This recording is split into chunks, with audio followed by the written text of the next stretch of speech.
Assalamualaikum warahmatullahi wabarakatuh. Waalaikumsalam Selamat datang warahmatullahi di wabarakatuh. Millennial Podcast. Hari ini kita bersama Kiai Haji Abdullah Syamsul Arifin, Ketua Majelis Ulama Indonesia Provinsi Jawa Timur. Assalamualaikum Kiai. Waalaikumsalam warahmatullahi wabarakatuh. Safir alhamdulillah fi khairin wa afiyah. Alhamdulillah. Baik, di kesempatan kali ini kita akan membincangkan terkait dukun dalam perspektif Islam. Jadi akhir-akhir ini ramai diperbincangkan di masyarakat, di media sosial terkait fenomena suatu kelompok dukun yang kemudian mencuat ke publik begitu, Kiai. Nah, sebenarnya dukun dalam Islam ini bagaimana, Kiai? Ada atau tidak gitu?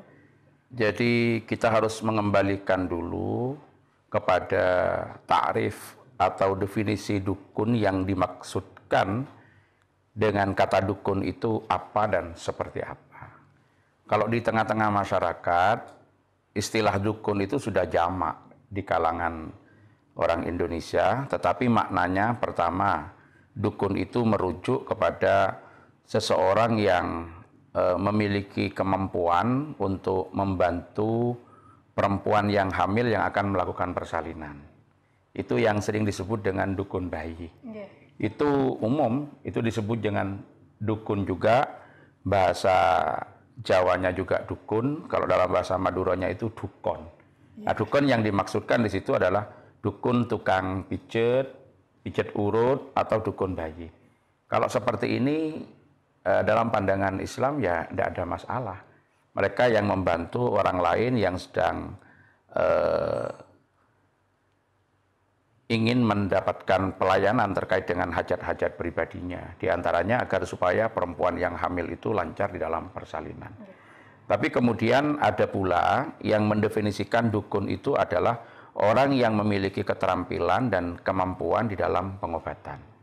Nah, kalau yang dimaksudkan di sini adalah dukun dalam pengertian tabib dalam arti orang yang memiliki keterampilan, memiliki kemampuan untuk membantu orang lain yang sedang sakit di dalam melakukan pengobatan, itu pun juga tidak ada masalah.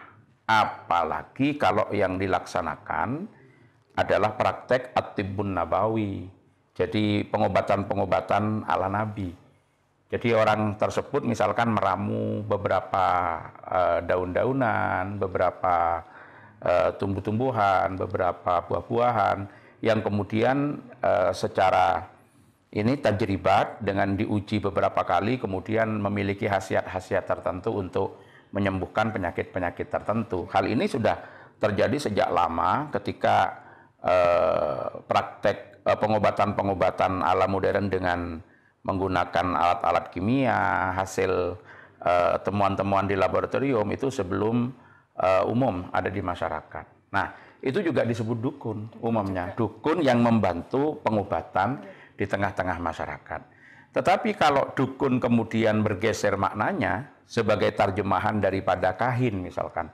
Siapa kahin itu? Orang yang meramal, orang yang menebak. Ini kan juga disebut dukun di dalam bahasa kita. Nah, itu hal yang dilarang di dalam agama. Bahkan disebutkan di dalam beberapa riwayat, man ata kahinan wa saddaqahu faqad kafara bima unzila ala Muhammadin. Jadi barang siapa yang mendatangi dukun dalam pengertian kahin, peramal, penebak, dan lain sebagainya, maka ia adalah orang yang betul-betul telah kufur terhadap apa yang diturunkan kepada Rasulullah Sallallahu Alaihi Wasallam. Maksudnya kufur terhadap Al-Quran. Ya, ada yang riwayat yang menyatakan lam tuqbal salatuhu arba'ina yauman. Tidak diterima sholatnya sampai 40 hari. Kalau yang dimaksudkan dukun dalam pengertian yang seperti itu. Jadi ketika ditanya bagaimana dukun dalam pandangan Islam, maka harus dipertegas terlebih dahulu makna daripada dukun itu. Karena kaidah menyatakan al-hukmu fara'un an tasawwurin. Jadi hukum itu merupakan cabang dari sebuah proses deskripsi secara utuh.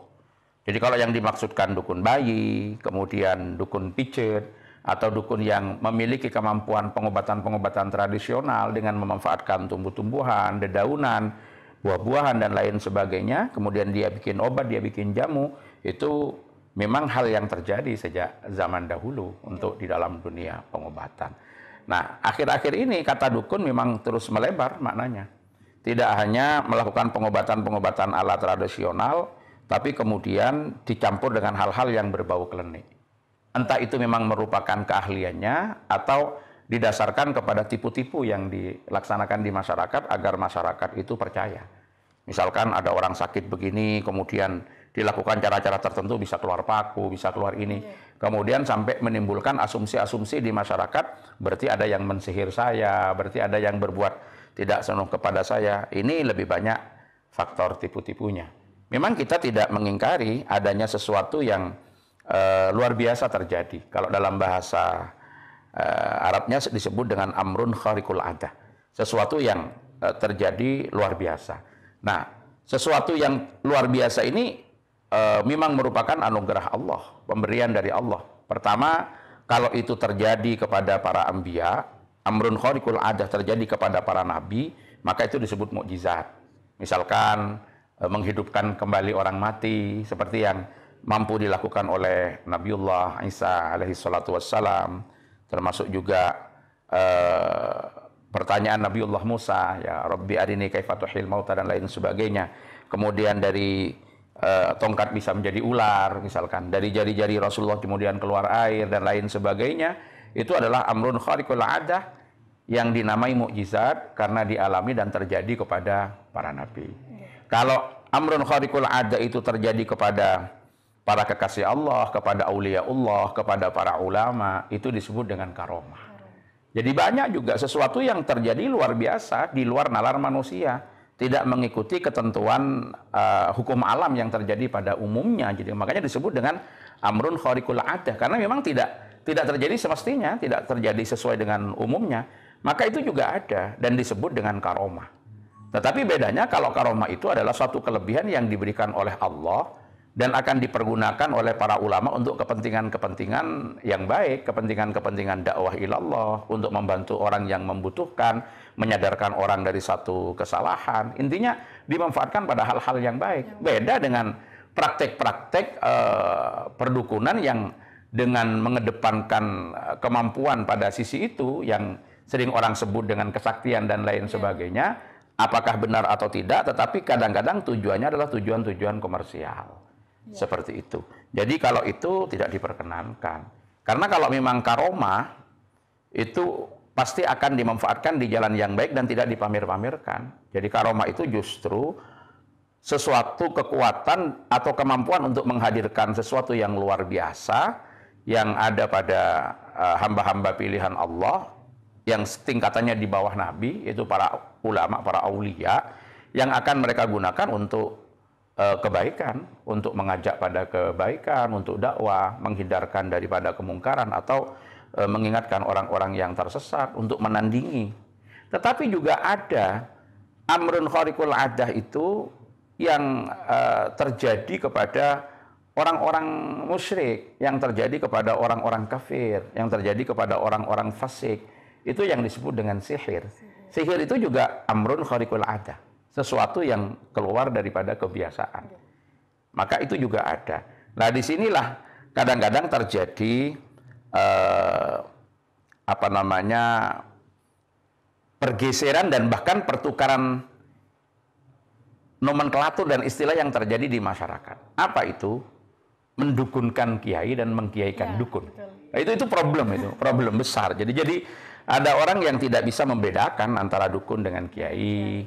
Apalagi kiai ini mau kita tarik dalam terminologi term formal yang di dalam Al-Quran disebut dengan ulama. Ini sangat jauh sekali. Kadang-kadang di tengah-tengah masyarakat dukun itu dianggap kiai.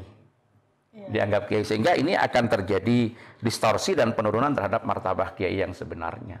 Jadi kalau prakteknya memang hanya tujuan komersil, apalagi juga diikuti dengan tipu-tipu, walaupun pada hal-hal tertentu dia memang betul-betul bisa melakukan pengobatan secara alamiah, secara tabi'iyah, menggunakan hasil daripada tanaman-tanaman yang ada, dan itu memang memiliki khasiat kan, memiliki khasiat, dia punya kemampuan untuk meramu itu. Tapi untuk meyakinkan orang lain harus dilaksanakan dengan menunjukkan kesaktian, tetapi itu hakikatnya adalah tipu-tipu, yaitu tidak hal yang sangat tidak baik, dan itu tidak dapat dibenarkan dalam pandangan agama. karena menipunya masyarakat, dan itu sering terbukti. Jadi ketika memang ada orang yang punya spesialisasi itu mengeluarkan jarum dari tubuh seseorang yang sakit, akhirnya bisa dipraktekkan itu. Ada orang yang ingin menguji itu dirinya itu tidak sakit, tapi kemudian mendatangi dukun itu dan pura-pura sakit, maka akan keluar paku juga. Dan ini banyak membuktikan, itu hanya menunjukkan bahwa sebetulnya dia punya keahlian-keahlian tertentu gitu ya. Kurang lebihnya tidak jauh beda dengan pesulap. Karena pesulap itu sebetulnya kan tidak menggunakan ilmu-ilmu gaib, tetapi dia kan lebih bermain kepada ketangkasan dan trik untuk kemudian mengelabui gitu. Begitu di tangan yang asalnya tidak ada apa-apa, kemudian begitu dibuka bisa keluar uang, dan uangnya ditutup lagi kemudian menjadi kertas dan sebagainya. Itu kan hanya permainan-permainan ketangkasan yang kemudian dapat istilahnya mempedaya mata orang yang melihat. Di tengah-tengah kelengahan dia melakukan sesuatu manuver di situ. Sebetulnya itu. Kalau itu kemudian dicampur adukkan dengan pengobatan-pengobatan yang sebetulnya pengobatan itu tidak ada masalah. Bahkan pengobatan-pengobatan tradisional dengan cara canduk, mengeluarkan darah, atau dengan menggunakan ramuan-ramuan dengan khasiat-khasiat pada tumbuh-tumbuhan, pada dedaunan, itu kan memang sudah dikenal sejak masa Rasulullah Shallallahu Alaihi Wasallam. Itu yang kita istilahkan dengan at-tibb an-nabawi. Misalkan menggunakan habbatus sauda, menggunakan jintan ireng, menggunakan madu, yang kemudian dicampur dengan daun A, daun B, daun C, yang itu dicoba berkali-kali pada penyakit-penyakit tertentu, dan ada kemujarraban atau mujarrab atau tajribat, itu pengobatan-pengobatan ala Rasulullah.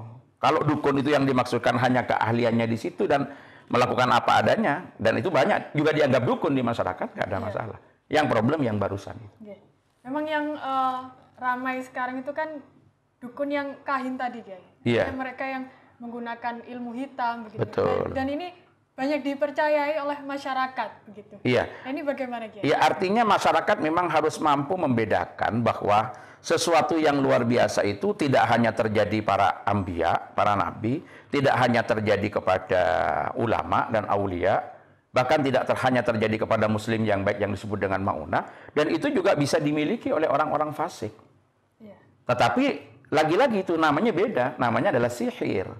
Sihir kalau itu dilakukan oleh orang kafir, oleh orang fasik. Mereka memang bisa kok, bisa terbang, mereka itu bisa menyelam atau bisa berjalan di atas air, itu bisa. Karena keyakinan mereka kepada sesembahan mereka. Di mana Allah Subhanahu wa taala dalam satu hadis qudsi juga menyatakan ana inda dhanni 'abdi bi. Jadi saya ini tergantung dari apa yang dipersepsikan dan yang didugakan kuat kepada saya oleh hamba saya. Ketika seseorang itu dengan keyakinannya ia meminta kepada Tuhan mereka dengan keyakinannya, dia juga diberi oleh Allah. Hanya banyak juga dari saudara-saudara kita dari kalangan Hindu, dari kalangan Buddha itu punya kesaktian-kesaktian dan punya ilmu kanuragan tertentu. Nah, problemnya ketika hal ini kemudian dilakukan untuk menipu dan membujuk masyarakat bahwa seakan-akan ini adalah satu karomah gitu. Padahal ini dicampur adukkan dengan hal-hal yang berbau kesyirikan. Ini yang betul-betul harus hati-hati dalam hal ini.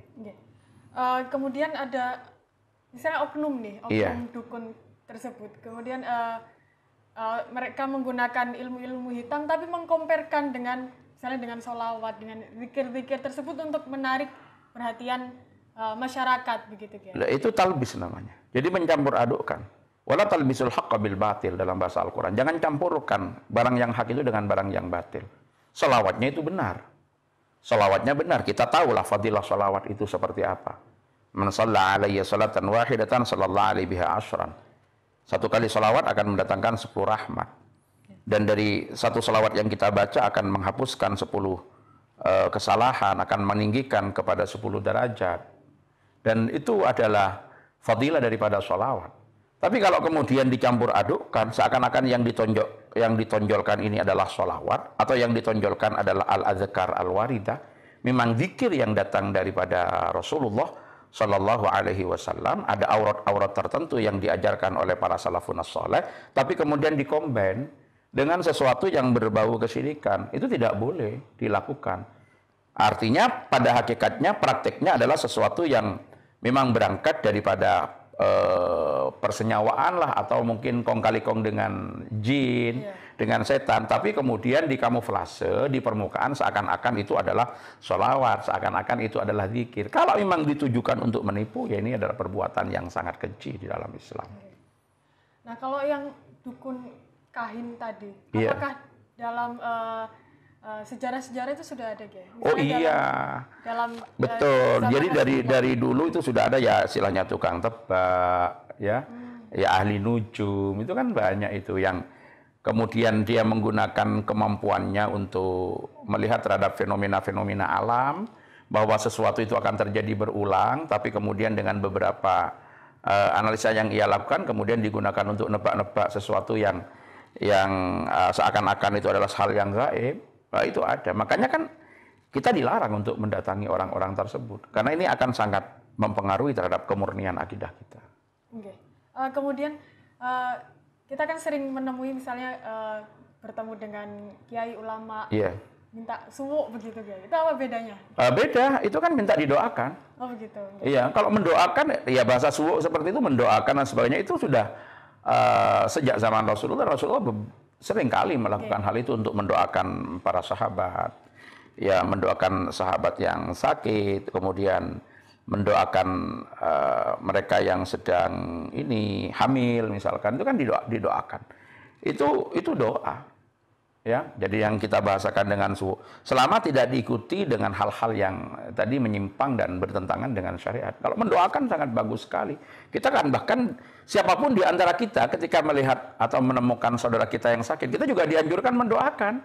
Ya, mendoakan sesuai dengan kapasitas kita masing-masing. Nah, tentu dalam hal ini memang ada keyakinan dan kemantepan dari para masyarakat bahwa ketika doa itu disampaikan oleh orang-orang tertentu yang mereka nilai memiliki kedekatan dengan Allah Subhanahu wa taala, maka mereka meyakini bahwa itu akan lebih kuat, maka itu akan lebih mujarrab seperti itu. Terakhir, Kiai, ada himbauan untuk masyarakat terkait fenomena yang berkembang saat ini.